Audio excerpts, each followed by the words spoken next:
So, you want to understand the real dangers behind the US national debt, but don't have the time to sift through complex economic reports? You're in the right place. Over my 20 years in finance, I've seen firsthand how the growing national debt can affect everything from interest rates to social programs. The current US debt situation is more than just numbers. It's a ticking time bomb that could impact your financial future. What's the big deal about the US debt? As of now, the US national debt stands at a staggering $34.8 trillion. To put that into perspective, with a population of approximately 333 million, that's over $100,000 of debt for every single person in the country. But the real kicker isn't just the sheer size of this debt, it's the trajectory. You don't need to be an economist to see that this is a worrying trend. So why can't the US simply pay off its debt? The answer is multifaceted, involving economic principles, political realities, and financial constraints. The Congressional Budget Office has forecasted that in 10 years, the situation will be even more dire. Essentially, the US government's expenditures consistently exceed its revenues, leading to an ever-increasing deficit. This means the government has to borrow more money each year, adding to the already colossal debt pile. You might be wondering, how does this all work? Think of the US government like a household. When a household spends more than it earns, it incurs debt. Similarly, when the US government spends more than it earns in taxes, it issues bonds to raise the needed cash. Investors, including other countries like Japan and China, buy these bonds, effectively lending money to the US with the promise of repayment with interest. Here's the catch. When these bonds mature, the government must pay back the principal amount. But if the US doesn't have the money, it has to issue new bonds to pay off the old ones. A classic case of robbing Peter to pay Paul.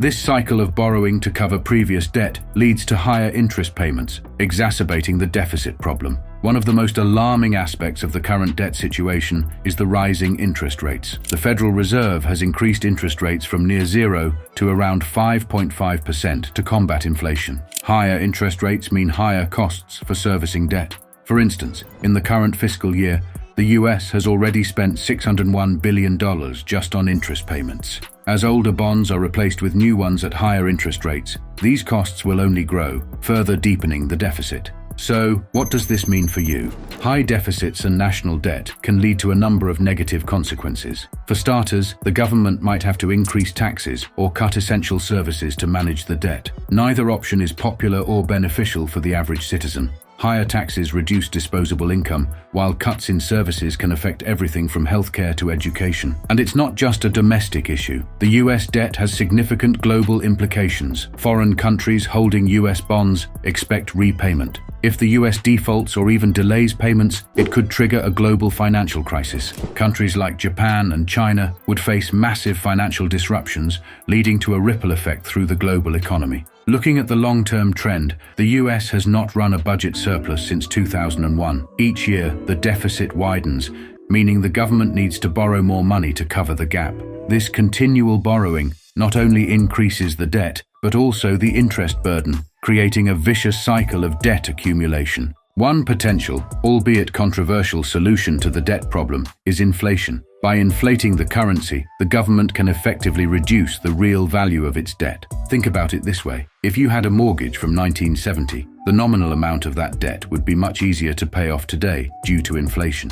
The same principle applies to government debt. However, this approach comes with its own risks. High inflation can lead to economic instability and erode the purchasing power of the average citizen. The Federal Reserve plays a crucial role in managing debt through monetary policy. By printing money and buying government bonds, the Fed can inject liquidity into the economy. This process, known as quantitative easing, can help stimulate economic growth, but it also increases the money supply, which can lead to inflation if not carefully managed. Unchecked inflation can spiral out of control, leading to hyperinflation, a scenario where prices increase rapidly as a currency loses its value.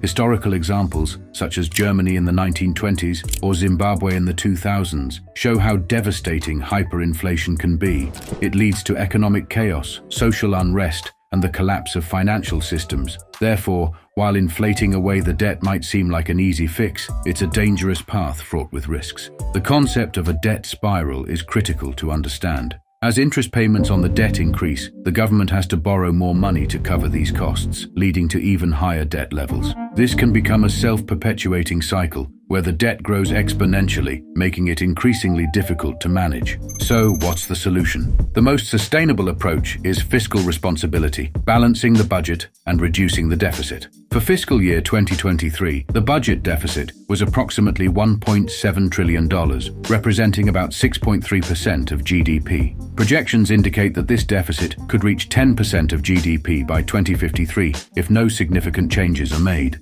To illustrate the scale of spending cuts required to balance the budget, consider that in fiscal year 2022, the federal budget deficit was $1.4 trillion, consuming 5.5% of GDP. To eliminate such a deficit without increasing taxes, spending would need to be reduced by an equivalent amount. To put it in perspective, the US federal government's annual spending totaled approximately $6.1 trillion.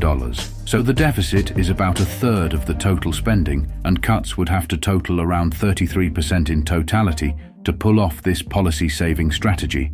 However, given that only about 27% of the federal budget is discretionary spending, which includes defense and non-defense programs like education and transportation, significant cuts would also need to address mandatory spending programs like Social Security and Medicare. Separately, raising taxes is one potential solution, but it's complicated by political and economic considerations. Increasing taxes on the wealthy has been a frequently proposed solution. Estimates suggest that taxing the top 1% of earners could raise significant revenue.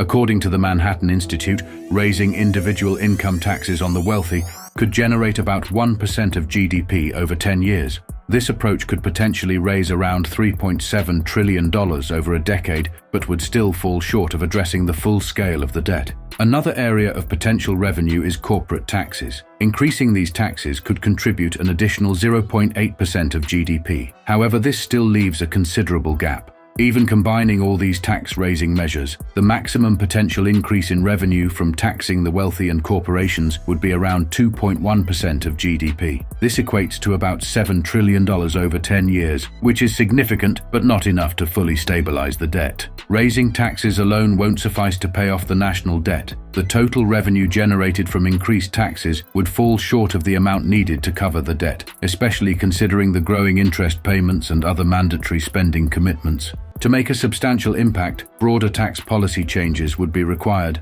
This could include introducing new taxes, such as a value-added tax, VAT, which many other developed countries use. The US is one of the few OECD countries without a VAT, and implementing one could significantly boost revenue. Another critical aspect is driving economic growth. By boosting GDP, the relative size of the debt decreases, making it more manageable. Economic growth can be stimulated through investments in infrastructure, education, and other sectors that create jobs and enhance productivity. These strategies require tough decisions, such as cutting spending, increasing taxes, or a combination of both. It's not a popular path, but it's necessary for long-term financial stability. Other countries have faced similar debt challenges and managed to turn things around. Take Australia, for example.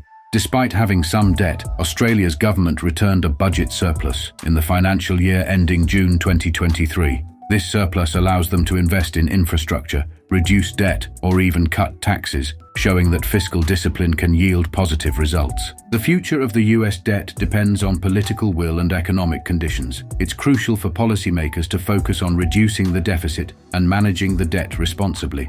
Without decisive action, the debt will continue to grow, posing increasing risks to economic stability and prosperity in the long run.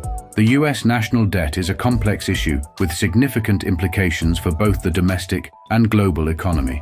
Understanding how the debt accumulates, the impact of interest rates, and the potential solutions can help you make informed decisions about your financial future. While the situation is challenging, it's not insurmountable. With smart policies and responsible fiscal management, the US can navigate this debt crisis and ensure a stable economic future for generations to come. So, if you found this video insightful, make sure to hit the like button and subscribe to our channel for more in-depth financial analyses. And don't forget to check out our latest content on Instagram for more financial tips and updates. Thanks for watching, and I'll see you in the next video.